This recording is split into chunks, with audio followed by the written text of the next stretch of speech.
everyone, and welcome back to my channel. On today's video, I'm going to show you what I got in my Ipsy Glam Bag. So of course it comes with a postcard letting you know the theme of the glam bag.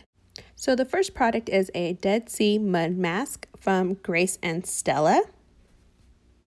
Next we have Givi. It's a moisturizer with microalgae and in the scent lavender.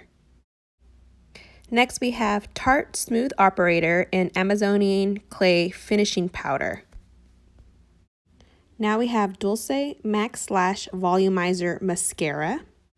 Next we have Lord and Berry, and this is a Maxi Matte Crayon Lipstick in the color Intimacy.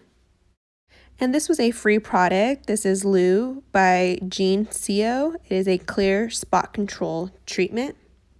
And that is everything. Thank you for watching.